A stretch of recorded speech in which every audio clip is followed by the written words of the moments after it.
ታላቁ ጻድቅ አባታችን ዘራቡሩክ ውሳጣዊ አይናቸው ስለበራላቸው ከዓለም የተሰወሩትን ቤሞትና ሌዋታንን ለማየት ቻሉ። ክብር ይግባቸው እኚህ ጻድቅ ለማየት ቻሉ።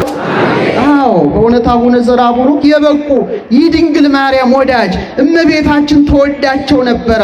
በእውነት ጌታም በእናቱ ስም ባዝግና ወርቅ ይላል ዝርግፍ የብርሃን ሲላይ አድርጎላቸዋል። በቅዱስ ሚካኤል ስም ደግሞ በምትወዱት መልአክ 150 አክሊላትን ሰጥቷቸዋል። ክብር ይግባቸው ጻድቁ አባታችን። በመጨረሻም ከ5 ዓመት የሥራት ቆይታ በኋላ ሲመለሱ በእውነት አንቺ ወንዝ ዳዊቴን ትፊ ብለው አዘዟት። ድንገት ሳገላብጥ የታላቁ ጻድቅ የአቡነ ዘራቡሩክን ገል ሳገኝ ልቤ በደስታ ተመላ። ክብር ይግባቸው ጻድቁ ታላቅ ሥራ ሰርተዋል። አባይን ስናስብ ዘራቡሩክን ሁሌ እናስባቸዋለን። አባታቸው ደመ ክርስቶስ እናታቸው ማርያም ሞገሳ ትባላለች። በጣም እግዚአብሔር አምላክ እንደነ ኤርምያስ ቀደስኩ ከንከርሰ እምከ ከእናት ማኅፀን ለየው እንዳለ እንደ ዮሐንስ መጥምቅ ከእናታቸው ማኅፀን ለእግዚአብሔር የተለዩ ምርጥ አገልጋይ ከእስር ወይም ሊታሰሩ በሚሄዱበት ጊዜ መዝሙረ ዳዊታቸውን ጊዮን ላይ ጣሉት ይላል። ምን ላይ ጣሉት? ጊዮን ላይ ጥለው አደራ ሰጥተው ሄዱ። መንፈሳዊ እግር ተሰጥቷቸዋል። በቁመት ብዛት እግራቸው ሲሰበር ልክ እንደ ኤልሳ የሚበሩበት የሚሄዱበት ረቂቅ የሆነ እግርን ማን ሰጣቸው ይላል? እግዚአብሔር ሰጣቸው። ዘራቡሩክ ታላቅ አባት ነው። በእውነት ከአባይ ጋር ታሪካቸው ተሳስሮ ይነገራል። ሌላ ብሔረ ብፁዓን የሚባል ዓለም አለ።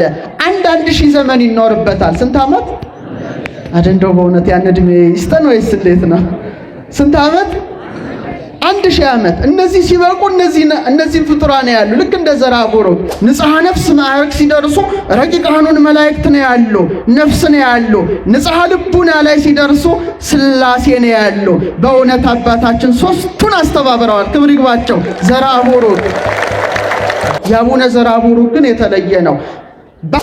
ጠዋት ንስሐ አባታቸው ኪዳን አድርሰው ሲወጡ መስቀል ሊያሳልሙ ሲሉ መምህሩ አሏቸው፣ አቤት እኔ እንደ ምእመናን መባረክ አልፈልግም አሉ። እንዴ ወለተ ማርያም ለምን?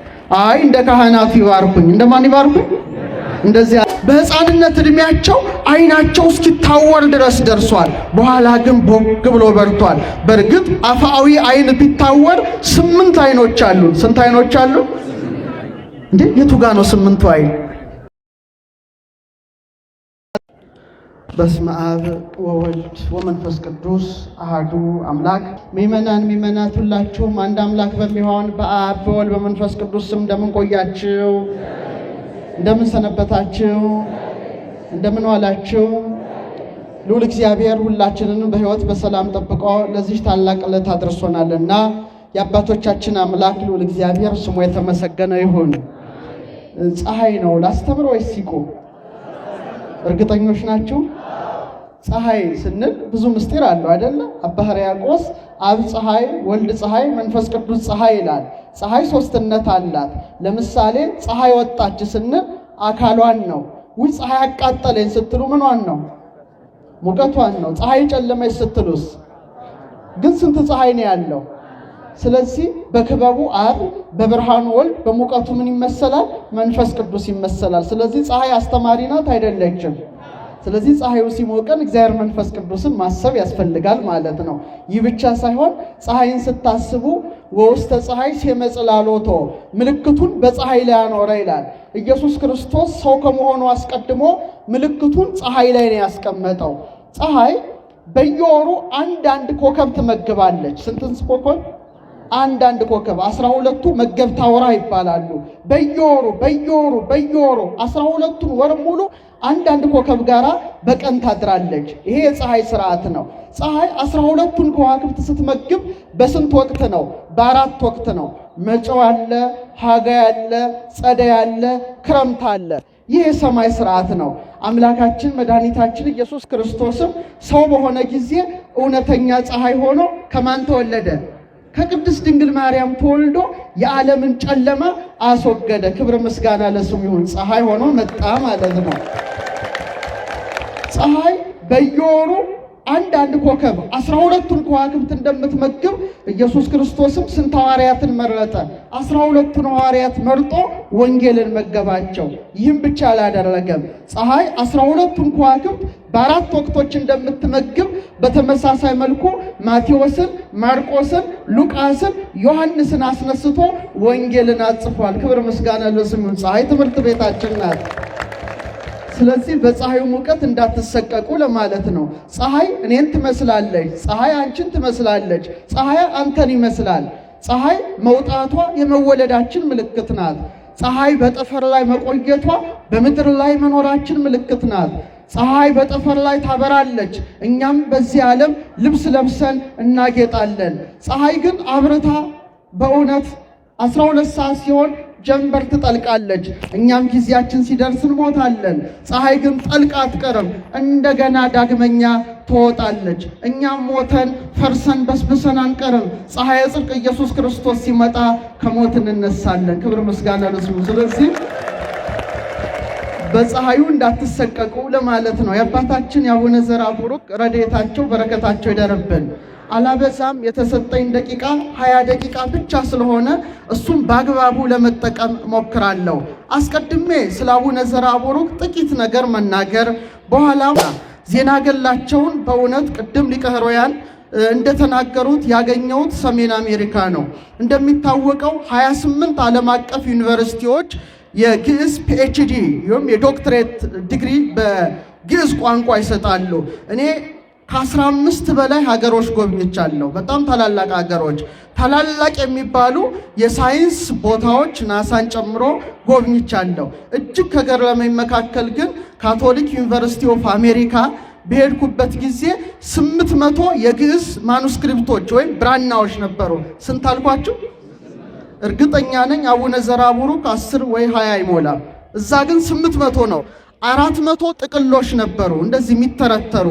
ከነዛ መካከል 240 የሚጠጉት የሕክምና መጻሕፍት አባቶቻችን የእጽዋት ሊቃውንት ስለነበሩ ለእያንዳንዱ በሽታ መድኃኒት የሚሆኑ መጻሕፍትን የጻፉት። ቢያንስ እሱ ወደ 250 ይጠጋል። በአጠቃላይ ብቻ 800 ነው። 1/3-5ቱን የሚጠጉትን እኔ ራሴ መሸከም አልችልም። እንዴት ከኢትዮጵያ ወጣ አላውቅም። ስንት ነው አልኳችሁ? 800። በድንገት ሳገላብጥ የታላቁ ጻድቅ የአቡነ ዘርአቡሩክን ገል ሳገኝ ልቤ በደስታ ተመላ። ክብር ይግባቸው። ጻድቁ ታላቅ ሥራ ሰርተዋል። እነዚህ መጻሕፍት በማን ይጠናሉ? እዛ የግዕዝ ቋንቋ የሚችሉ በጣም ብዙ ፕሮፌሰሮች አሉ፣ ብዙ ዶክተሮች አሉ። እዛ ፒኤችዲ ይሰራባቸዋል፣ ይጠናሉ፣ ይመረመራሉ። እጽዋቱ ይመረመራል፣ ይጠናል። በኋላ ክኒን ሆኖ የኛው ወደኛ ይመጣል። እኛ እናሳዝናለን እኮ ብዙ ተዘርፈን አልቀናል። ቫቲካን ብቻ ብትሄዱ ከ1500 በላይ የብራና መጻሕፍት አሉ።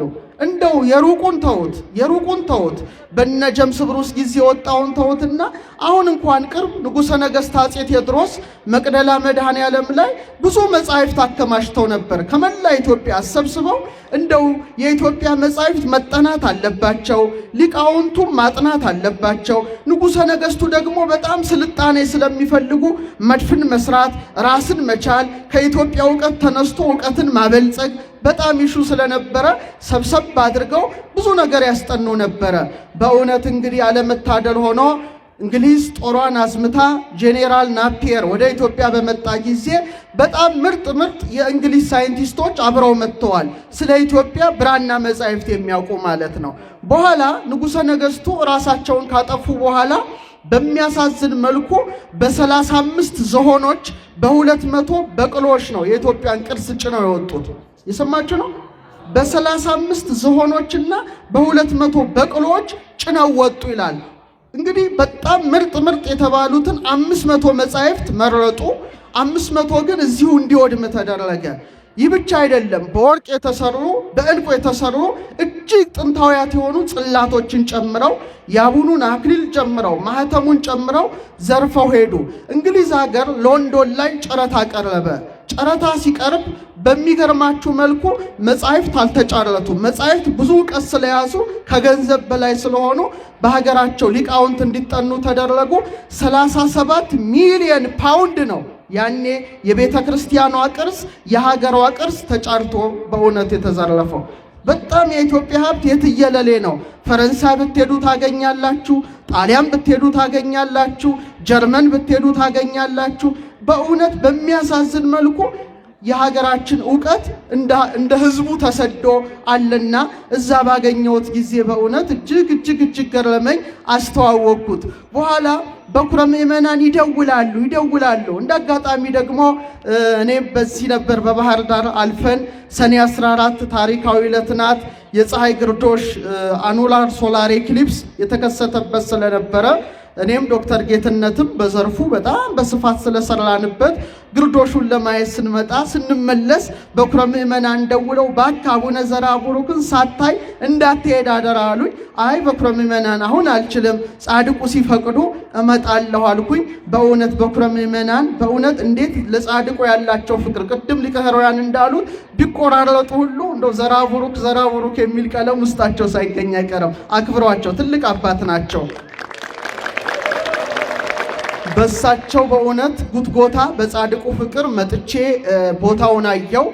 በመስቀላቸው በጻድቁ መስቀል ተባረኩኝ። በዩቲዩብም ከሰራሁት በኋላ በእውነት መላው ዓለም ይህን ቦታ አይቶታል፣ አውቆታል።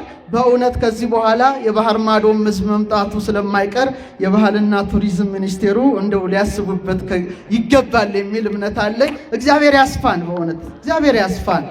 ታላቁ ጻድቅ አባታችን በረከታቸው ይደርብን። አባታቸው ደመ ክርስቶስ እናታቸው ማርያም ሞገሳ ትባላለች። በጣም እግዚአብሔር አምላክ እንደነ ኤርምያስ ቀደስኩ ከመከርሰ እምከ ከእናት ማህፀን ለየው እንዳለ እንደ ዮሐንስ መጥምቅ ከእናታቸው ማህፀን ለእግዚአብሔር የተለዩ ምርጥ አገልጋይ ነበሩ።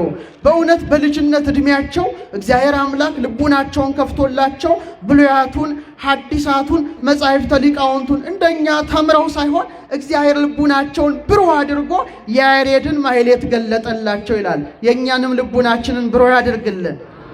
እንጋ በሕፃንነት እድሜያቸው አይናቸው እስኪታወር ድረስ ደርሷል። በኋላ ግን ቦግ ብሎ በርቷል። በእርግጥ አፋዊ አይን ቢታወር 8 አይኖች አሉን። ስንት አይኖች አሉን እንዴ? የቱ ጋ ነው 8ቱ አይን? ስንት አይኖች አሉን እስቲ እንዴ? ስንት አይኖች ነው ያለን? 2 ናቸው አይደለም? በቤተ ክርስቲያን ግን 8 አይኖች አሉን ይባላል። 4 አይና ማለት 4ቱን ጉባኤያት ያጠናቀቀ ነው። 8 አይና ማለት እግዚአብሔር ሰውን 8 አይን ሰጥቶታል። 2ቱ ይኸውና ይሄንን ያያል፣ ግዙፉን ያያል። ሌላው በእነዚህ መንታ ውስጣዊ አይን አለን። ወብነ አዕይንት ክልኤቲ ውሳጣውያት ህየንተ አዕይንት ስጋውያት አሐቲ አይነ ነፍስ ወአሐቲ አይነ ህሊና። የነፍስ አይን አለን፣ የህሊና አይን አለን። ስንት ማለት ነው? 2 ሲደመር 2 4። ሌላው ደግሞ አዕይንተ አእምሮ የሚባል 2 አይኖች አሉ። ቅዱስ ያሬድ ሀበነ እግዚኦ አዕይንተ አእምሮ፣ የእውቀት አይኖችን ግለጽልን አዕይንት ነው ያለው። አንዱ እዚህ ግራ አንጎል ላይ፣ አንዱ ቀኝ አንጎል ላይ ስንት አለም ማለት ነው?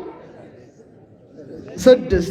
ሌላው ደግሞ አዕይንተ አልባብ የሚባል አለ። ካህናት ዲያቆኑ ሲባርኩት ምን ይላል? የልቡናህን አይኖች ያብራል ይሉታል።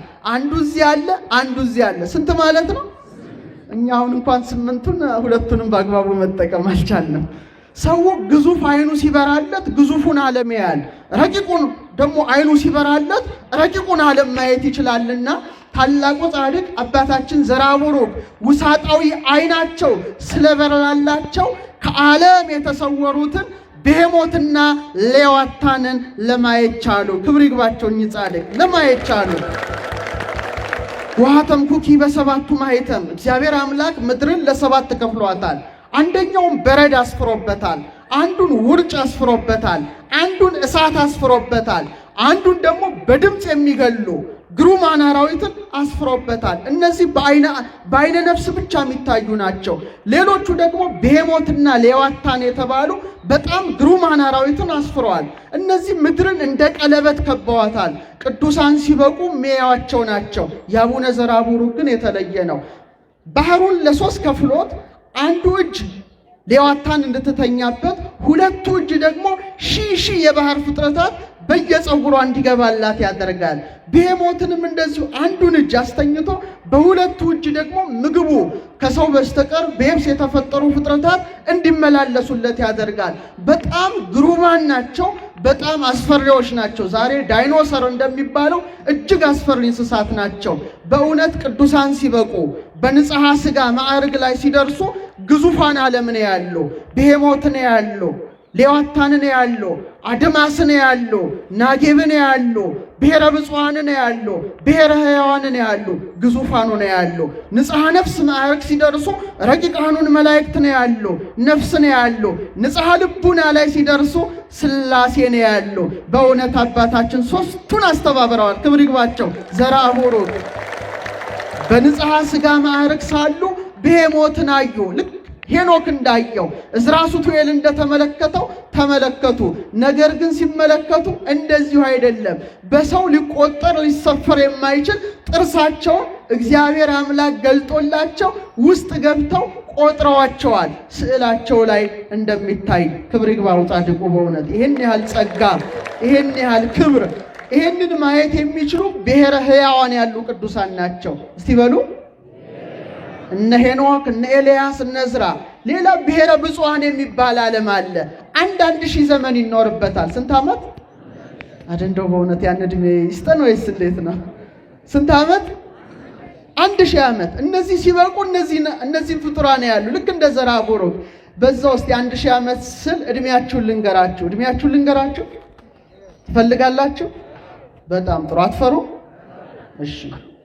አዳም አባታችን በገነት 7 ዓመት ብቻ ነው የቆየው። 1000 ዓመት ቢቆይ ኖሮ ይላሉ ሊቃውንት ሲያመሰጥሩት የሕይወት ዛፍን ተመግቦ መንግሥተ ሰማያት ይገባ ነበር። ስንት ዓመት ቢቆይ ኖሮ? 1000 ዓመት ቢቆይ። አልታደለም። በ7 ዓመቱ ወደቀ። ሲወድቅ ግን እግዚአብሔር አምላክ ምድር ላይ ስንት ዓመት ሰጠው? 930። እስቲ በሉት። ስለዚህ 1000 ዓመት ሊሞላው ስንት ቀረው? በጣም ጥሩ። ስንት ቀረው? 7 ቀረው። 1000 ብሔረ ብፁዓን ላሉት ቅዱሳን ተሰጠና እድሜው፣ ቀሪዋ 70 ዓመት ደግሞ ለኛ ተሰጣናለች። ቀሪዋ ስንት? እድሜያችን ስንት ነው አለ ዳዊት? 70 ነው አለ። ጉርሻ ከሆነ ምክንያቱም አዳም 1000 ዓመት ሊሞላው 70 ስለቀረው ነው። አሁንማ አንሳ በጣም ጫፍ ላይ ደርሳለች። እና በእውነት ስለ እድሜ ሳነሳ አንድ እናት ትዝ አሉኝ። ብዙ እናቶች ያለው አንዲት እናት ህልም አለሙ። በጣም የሚገርም ህልም ነው ያዩት። የሰማችሁኝ ነው? ጠዋት ንስሐ አባታቸው ኪዳን አድርሰው ሲወጡ መስቀል ሊያሳልሙ ሲሉ መምህሩ አሏቸው፣ አቤት እኔ እንደ ምእመናን መባረክ አልፈልግም አሉ። እንዴ ወለተ ማርያም ለምን? አይ እንደ ካህናቱ ይባርኩኝ። እንደማን ይባርኩኝ? እንደዚያ። እንዴ ምን ነው ወለተ ማርያም አሉ። ዛሬ ሌሊት በህልሜ እርሶ የለበሱትን ልብሰ ተክህኖ ለብሼ፣ ሴቷ እኮ ናቸው፣ ቀጽላውን አድርጌ መጎናጸፊያውን በእውነት ተጎናጽፍ ቀጽላውን አድርጌ ታቦተ ሕጉን አክብሬ ተሸክሜ ያየሁ። የሰማችሁኝ ነው? ስለዚህ እንደማን ይባርኩኝ? እንደ ካህናቱ ይባርኩኝ። ግን የሚያሳዝነው እርሶ ንስሐ አባቴ ደግሞ የታናናሾቹን የዲያቆናቱን ልብስ ለብሰው ቃጭል እየመቱ ከፊት ይሄዱ ነበረ።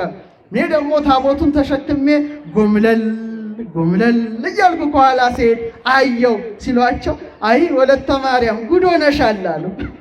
ምን ነው አሉ ደንግጠው ሴትዮዋ።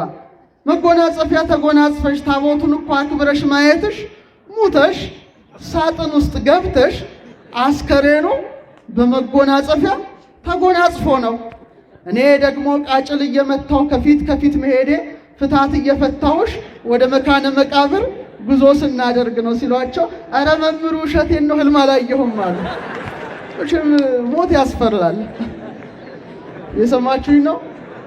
እና ስለዚህ አንተ ትፈራለህ አትፈራም? ሞት አትፈራም? ውሸታም ትፈራለህ። በአንድ ሀገር ውስጥ 5 ጀግና ነን የሚሉ ሰዎች ነበሩ። ስንት? 5። አንዱ ሊፈትናቸው ከከተማ ሄደ። እናንተ ጀግና ናቸው አላቸው። እንዴት? ከኛ በላይ ማን አለ?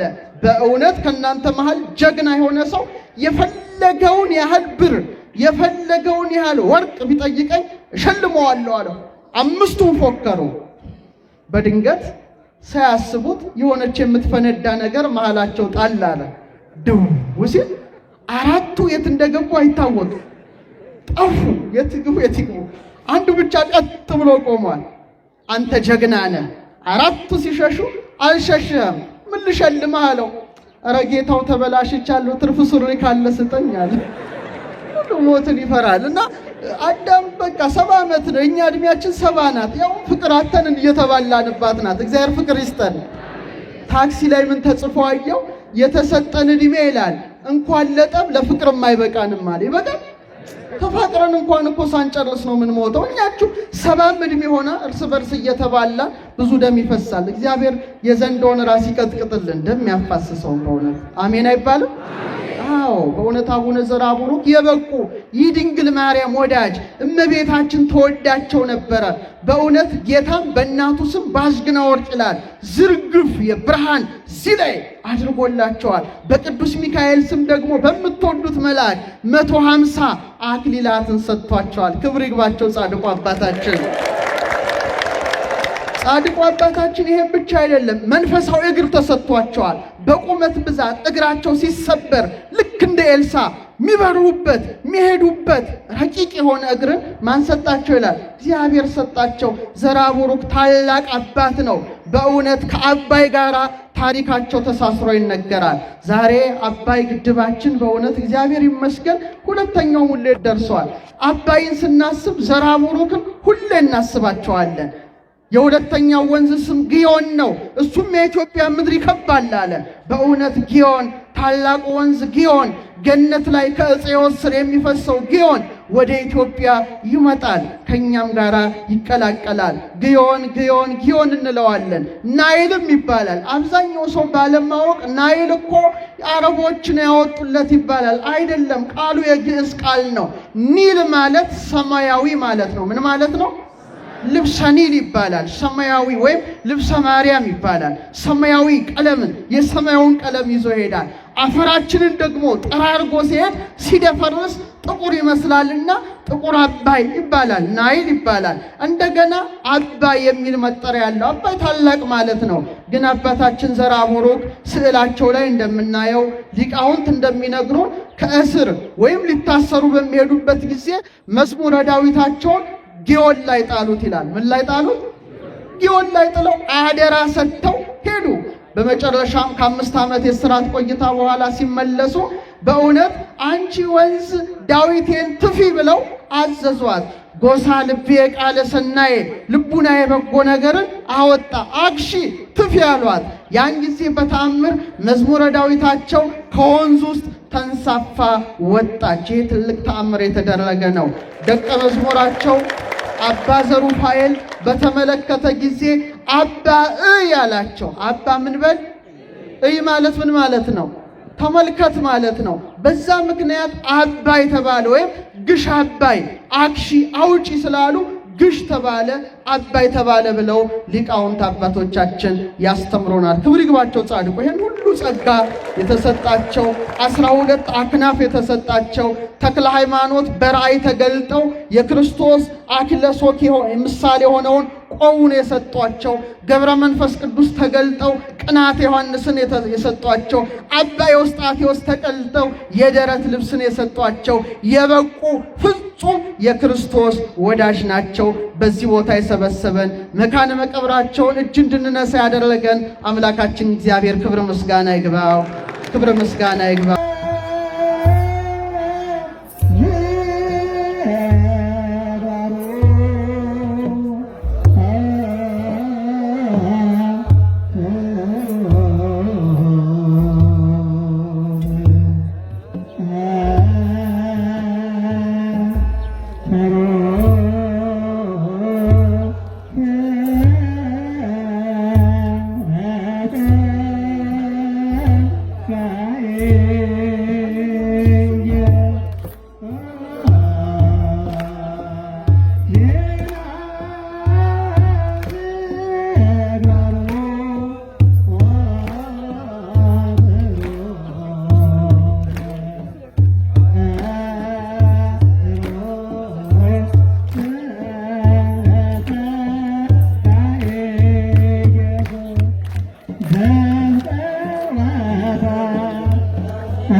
Where's that?